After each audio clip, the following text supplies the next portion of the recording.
Every game has to start somewhere, so much like this video, we need to get started.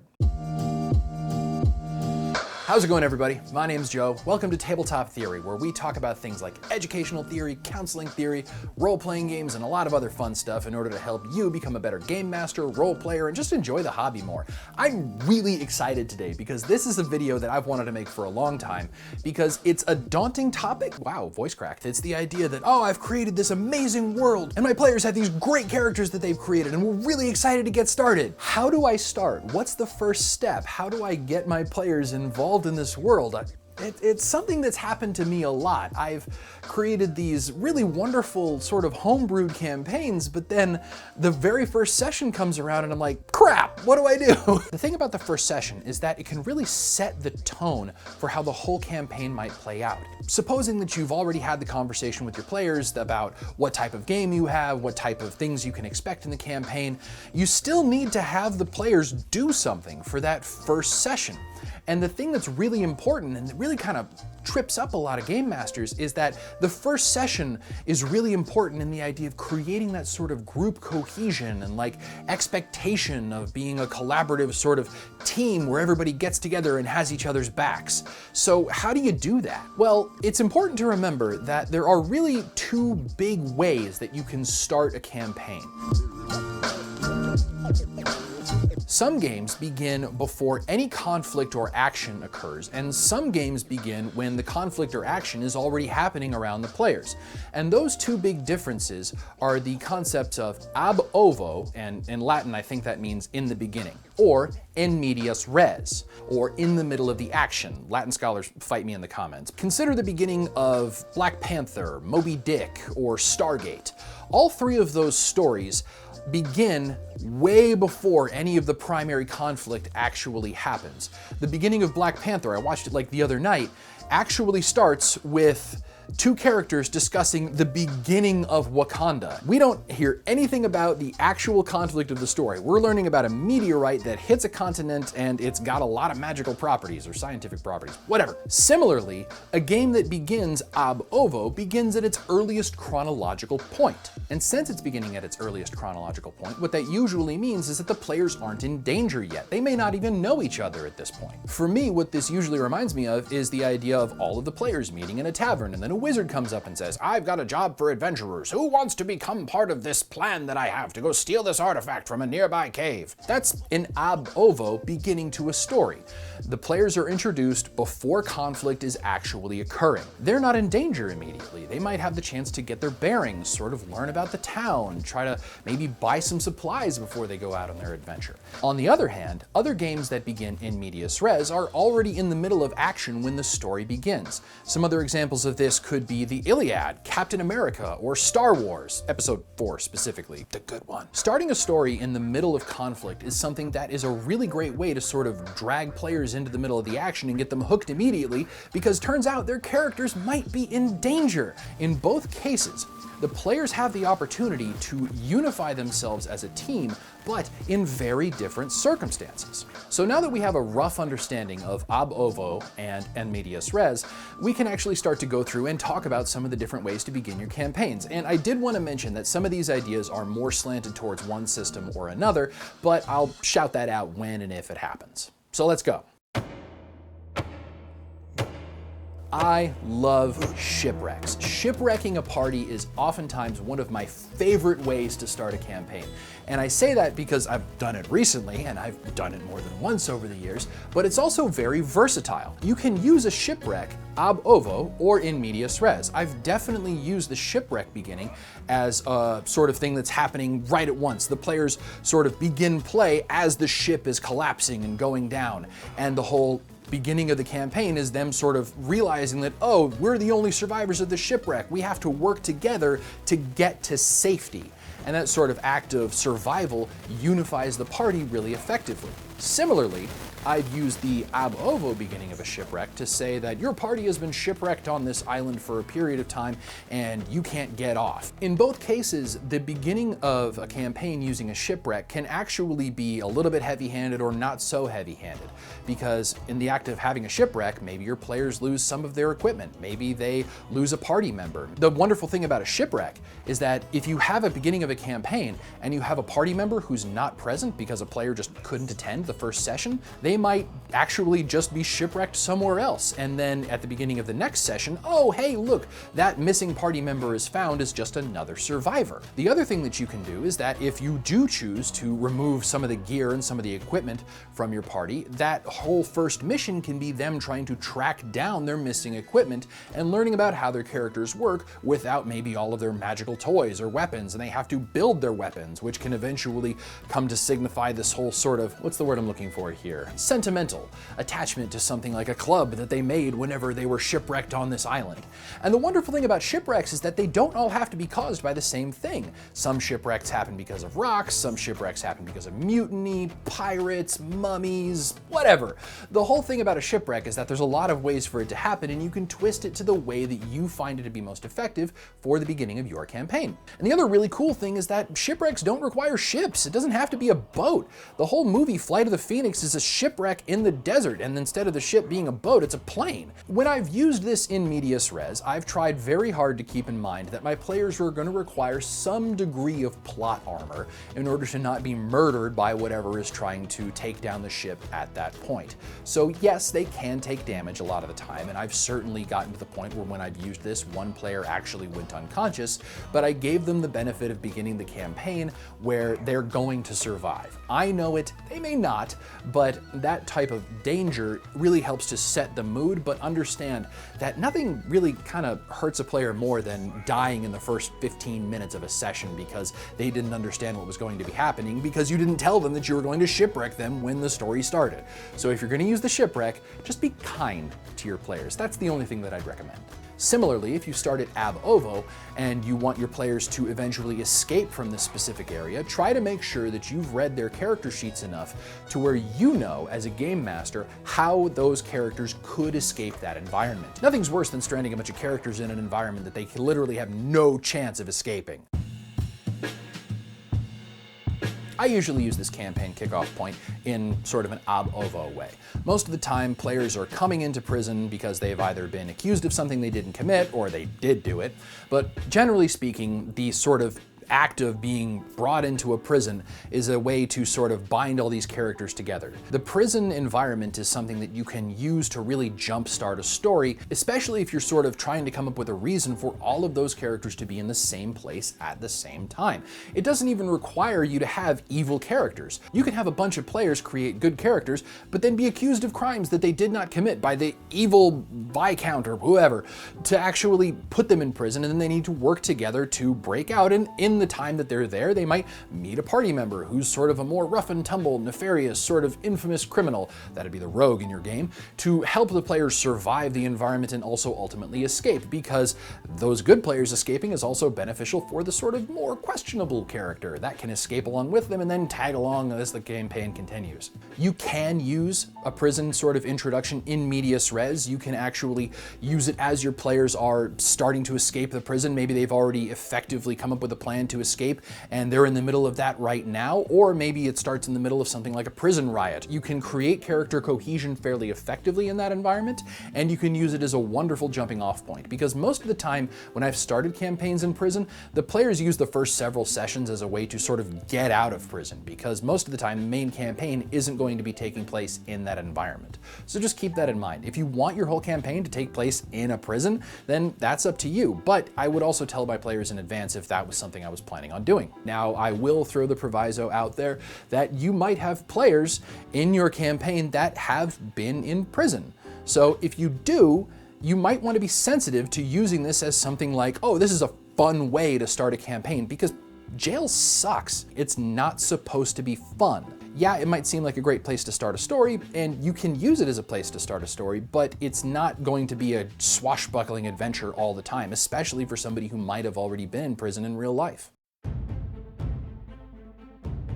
Everybody either loves or hates this if they've played video games, because escort missions can be a ton of fun or they can be the absolute worst. Because in a lot of cases, whenever you're dealing with something like an escort mission, if you're going to begin it ab ovo, you begin the sort of act of having all of your player characters be hired to escort something or someone through a dangerous environment. You've given them a common mission. And that's a really great way to sort of create that sort of group cohesion that we're talking about, but also give them a chance to sort of prepare the way that they feel like their characters might get ready for something like that. Alternatively, you can start an escort mission in medias res, either right before something goes completely wrong or during something going completely wrong in the escort mission. Your players might be responsible for transporting a load of goods across a desert, but then suddenly you have an entire group of raiders show up and they're trying to kill your player characters. I've used this most recently in Dungeons & Dragons, but in the past I've absolutely used this to great effect in something like a Shadowrun game, because in a lot of cases you have players that need to escort stuff from one part of a country or a location to another. That's not something that's unique to fantasy RPGs. You can use that in almost any other RPG setting. One fun thing that I like to do is I will actually try to throw out a little bit of a hint to another location that the players might want to come back to later. If you're trying to do an escort mission through a very big building in Shadowrun, and it's like a corporate sort of espionage thing where you're trying to help somebody who's trying to defect from the corporation escape, you might try to drop a hint about some kind of nefarious research that corporation is doing that the players might want to come back later and try to take. Or if you're doing something like this in Dungeons & Dragons, you might have all of the bad guys sort of come out of this cave in the middle of the desert that your players defeat, but then they don't have time to go back and explore that cave, but you might drop some kind of hint like one of the creatures that came out of that cave had a magical weapon, or a weapon that was significant to a lost culture that vanished thousands of years ago, and the wizard in the party's like, oh my goodness, I didn't know that that was still around, and why does that work? Whatever. The point is, you have lots of options to actually use the environment to create sort of intrigue for future sessions with your players whenever you're using something like an escort mission, because the whole point of an escort is to traverse through an area. And if your players see something that intrigues them, but they don't have time to deal with it right then, you give them a reason to come back later. So nothing says intrigue like a special event or a party. This is usually something that I've used when I've run games in something like Vampire the Masquerade or Mage the Ascension, because both of those games really have sort of a political and social angle to them that a lot of games like Dungeons & Dragons or Shadowrun or Offworlders don't inherently have baked into them. But the idea of starting your campaign at a party or a big social event is something that gives your players the chance to sort of be in the mix of a party and feel like that they need to accomplish a goal. Maybe their whole purpose for being there is to create an alliance of characters to go create a mission after the party. Or maybe you as a game master want to introduce some NPCs that might have some significance later, but you want to introduce them very soon. That sort of environment is really helpful for creating something that is ab ovo, especially if you have players that are more comfortable with role-playing or interacting as their characters, and you want to start a campaign and really have a sort of heavy emphasis on that sort of interpersonal interaction. Yeah, parties can devolve into combat. You don't have to do that. You can have plenty of conflict in interpersonal interaction, and I personally feel like that's a lot of fun too. So don't just knock it, try it. And yes, you can start something like this in medias res when everybody's already sort of at the party and already interacting with each other. But if you want to start something like this, I'd recommend doing it ab ovo and giving your characters a chance to actually prepare for something like this. Nothing says fancy night out on the town like your players giving themselves the chance to actually go and pick the uniform or the outfit or how they want to represent themselves at this particular party. That gives you, the game master, a chance to really get to know how those players are going to be representing their characters as the campaign continues, and it gives the players a chance to actually sort of explore how their characters might want to represent themselves at a particular party. Much like the escort mission, the rescue mission is something that should be familiar to a lot of video game players. The difference being that, much like the shipwreck, you can use a rescue mission as a way to sort of move forward with the campaign if you're missing a player or players from that very first session. In most cases, that ab ovo beginning is required here because you have players that are sort of getting together, learning about the rescue mission, and then going forth and completing it because they needed to plan out how they were going to rescue these particular characters characters. Because I've used this most recently whenever I was playing Dungeons & Dragons to have some players go forward and actually try to rescue the players who are going to be missing from that first session. And you can also run it if you have all of your players present and have them rescue an NPC that might give them something to do later after they've completed that rescue mission. But the nice thing about a rescue mission is that if you have sort of an organization that you want to set up to be the villain of your campaign, and you want to set up an NPC as an ally in your campaign, the rescue mission allows you to begin your campaign with those type of relationships very clearly established early on. Or if you later want to trick your players and pull the rug out from under them and sort of switch roles, and who they thought was the villain is actually the hero and vice versa, the rescue mission is a great way to do that. Your players might begin the campaign by rescuing somebody who turns out to be the villain later, and they might have thwarted the corporation that they felt was the villain but actually turned out to be the ally the entire time. The rescue mission gives you a great opportunity to sort of twist players' expectations later on down the road. I love this starting point. It's so much fun because it gives you the opportunity to basically create Predator as the beginning for your campaign. It might seem hokey, it might seem kitschy, but it is a ton of fun, and every single time I've ever run it, my players have had a great time. So basically, the hunted beginning to a campaign has to start in medias res, because your characters are in an environment that is dangerous to them or unfamiliar, and something is trying to kill them. And that thing is probably going to be more powerful than they are, and you can have your players sort of work together in order to defeat this creature or to escape from this creature. Because that type of situation necessitates teamwork. Because if your players don't work together, then guess what? They might either get stuck or they might get killed. Now, yes, this does set up sort of a really dangerous situation where you can have players get your characters killed really quickly, but if you want to sort of set the stakes for danger and not end up actually axing a character really quickly right off the bat, throw a couple of non-player characters in there with your player characters when the campaign begins and everybody's sort of trying to establish where they are and what's going on and what's trying to hunt them. Just have whatever's hunting them off one of the NPCs. And that sort of environment can really sort of set the stakes for what your players might come to expect as a dangerous environment and make them have that sort of respect and fear for whatever it is that's hunting them. One thing that I found to be a lot of fun is actually sort of changing the expectation of what your player characters might think this character hunts by. Yeah, it could be like a T-Rex where their visual acuity is based on movement, right? But maybe the creature that's hunting them only hunts based on sound. Your players have to be very cognizant of how their characters are talking or smelling or speaking. Additionally, if you really want to sort of give your players a little bit of background to why their characters might be in this particular moment, you can use sort of downtime in between sessions to sort of provide flashbacks to your players about how their character came to be in this situation. And you can even run small little individual or duo one-shots with your players in order to sort of establish why their characters are in the environment that they are currently being hunted by whatever this creature is. It's actually a great time because it gives your players a chance to sort of understand how their characters came to be in the situation, as opposed to just sort of a cold opening like Predators, where Adrian Brody's character is just sort of like there along with Danny Trejo. Like, why are they there? We don't need to know, because they're being hunted by an alien super predator and that's all the audience is there for. With a role-playing game, you might want to sort of expound upon the backgrounds of your characters because it could be interesting. So escaping a natural disaster is actually a really intense way to start your campaign. In a lot of cases, this has to be done in medias res, and I've used this successfully in Dungeons & Dragons, Vampire, and Shadowrun. And it's worked the same way, as to say it's worked really well in all of those cases, because the players have to react to what's going on right away. You can actually have a little bit of build up to this where you have players sort of maybe on vacation or something like that. Maybe they're sort of just come back from finishing a really huge important quest, or maybe they're a bunch of Shadowrunners and they finished a job and they're all out on vacation together, when suddenly guess what happens? Volcano, or earthquake, or tidal wave, or tornado.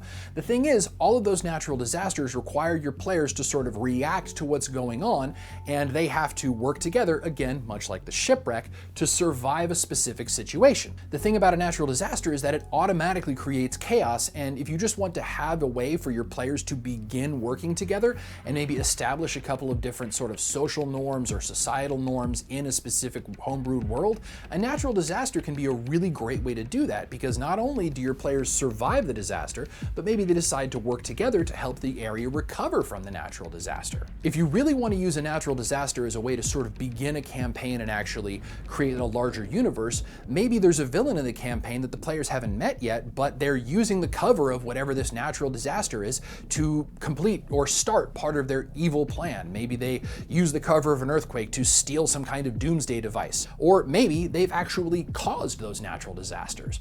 Those types of different variables can be really important to furthering the campaign down the line, because while a natural disaster can seem to be natural, it doesn't always have to be. I'll throw one more caveat in here. Much like the prison beginning, you can have players who may have survived a natural disaster before. This can be triggering to certain people who might not feel comfortable in that environment. So it's important, especially if you're going to be beginning this type of thing with your players, maybe ask a question about, okay, have you ever survived a tornado before? Or have you ever survived a flood before? Because maybe they have, but they might have had a family member who didn't. It can be a really sensitive topic for some people. So if you're going to use a natural disaster beginning, do yourself a favor, talk to your players beforehand. You don't necessarily have to reveal everything about your plans for this beginning, but it does benefit you to know if your players have some kind of feeling or fear of that particular disaster that you don't necessarily want to step on or make them feel vulnerable with. You may not want to trigger that type of memory for them, because that can lead them to some really uncomfortable and unpleasant places. Just fair warning. So last but not least, let's talk about overload. Overload is a really kind of fun way to sort of kick up the stakes. You can take any one of these beginnings and combine it together. You can take something like a shipwreck and then have your characters have to do an escort mission. You can take something like the rescue mission and then change things up when suddenly they've rescued the character, but then they're being hunted, or maybe they're being hunted while they're trying to rescue this particular character.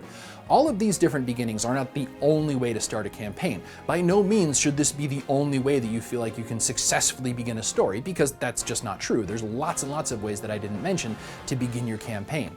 But the wonderful thing about overload is that it helps you sort of mix and match the different ways that you can begin a campaign.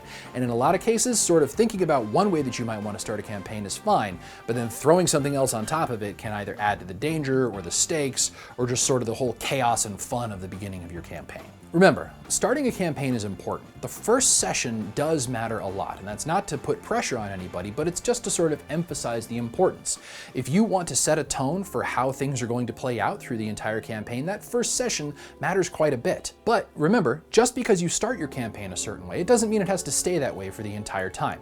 You might want to begin gritty and realistic, but then everything sort of gets a little bit goofy and silly at one point. That's okay, but just remember, how you begin the campaign can inform your players about how things are going to progress as they play more sessions. The other thing to remember is that any of these ideas can be played to their conclusion or continued on to sort of build on the campaign as your players survive a certain situation. You may want to condense one of these ideas down into a small adventure path like surviving a shipwreck, or you might want to play through that little arc and then once your players have survived that situation, see if they want to continue on with their characters, see what comes next. The idea behind beginning your campaign in some of these different ways isn't to say that this is the only way to do it, it's just to give your players and yourself a bit of a jumping off point to ease your characters into maybe a much larger campaign. So that's all I've got. Thank you so much for watching. I appreciate you being here.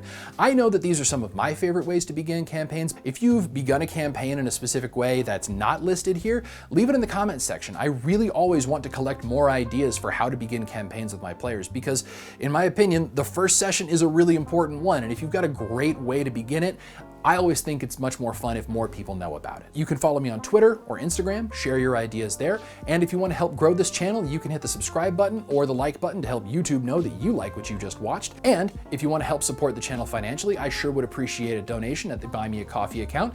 You can donate for $5 a month or donate another amount of your choice. Any donation is appreciated. I currently appreciate all the donors who have given to me to help support the growth of this channel and continue to bring fun videos like this one to you. A lot of the ideas that I talked about today are based around sort of surviving terrible situations, and our minds are pretty hardwired to recognize the things that are going wrong in our lives.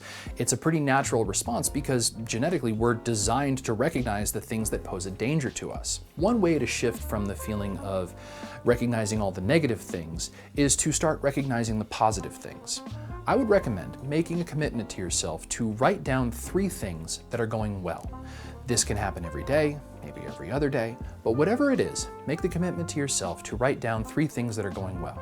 Maybe you like your hair today. Maybe you just made breakfast for yourself. Or maybe you finished that paper that you've been working on for a long period of time. No matter what it is, if it's positive to you, then that's what's important. It doesn't matter if somebody else sees it as positive, or it doesn't matter if it's something that you might think that someone would think is insignificant.